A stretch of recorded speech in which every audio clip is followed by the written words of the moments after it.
Con el permiso de la Presidencia, diputadas, diputados, a nombre de los legisladores del Partido Acción Nacional, me referiré al hombre y a su tiempo, hombre de Estado y sus primeros pasos en el México independiente,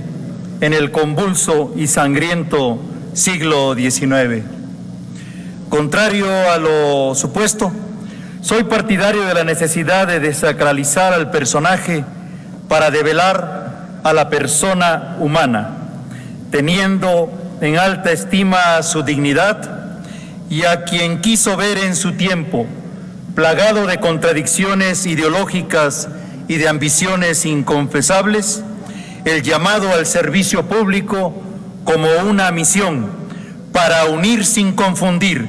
y separar sin dividir, la vocación a la libertad y la justicia de un pueblo herido por la miseria y la desigualdad,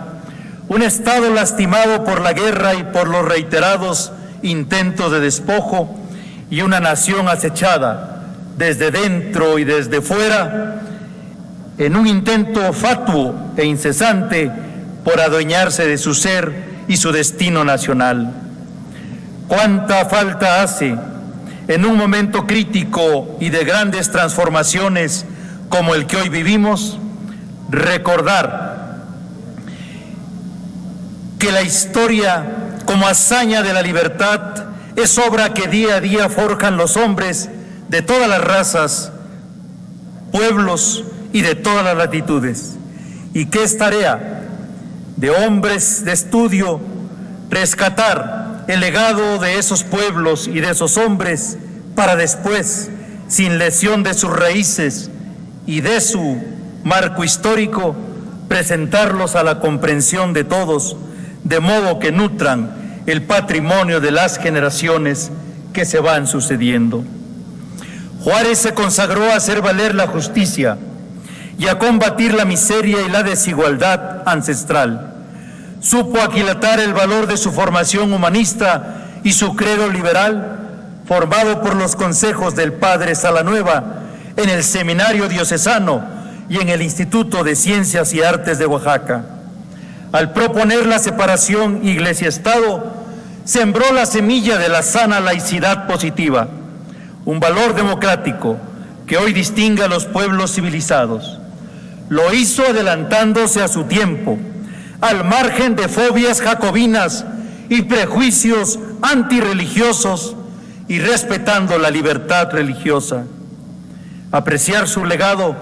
nos puede ayudar en el análisis con serenidad y respeto de las distintas propuestas de reforma a la Ley de Asociaciones Religiosas y Culto Público. Convencido del valor de la Constitución, las instituciones y la división de poderes y del federalismo como vías para la consolidación democrática, asumió hasta el límite de su propia vida la defensa de la Constitución frente a los promotores del centralismo y la dictadura. Lo hizo como gobernador de Oaxaca, como legislador local y federal, como ministro de Gobernación y simultáneamente como presidente de la Suprema Corte de Justicia. Respetó la división de poderes, el debate parlamentario y también fue consecuente como presidente, primero interino e itinerante, en respuesta a la dictadura de Comonfort y luego como presidente constitucional, defendiendo la legalidad en sus actos, la soberanía de los estados y al país ante las acechanzas extranjeras. Es hora, pues, de vivir los principios democráticos, las ideas fundamentales que Juárez nos legó ante las nuevas amenazas autoritarias y populistas que violentan la Constitución y la legalidad con desplantes propios de la euforia y el desenfreno del poder.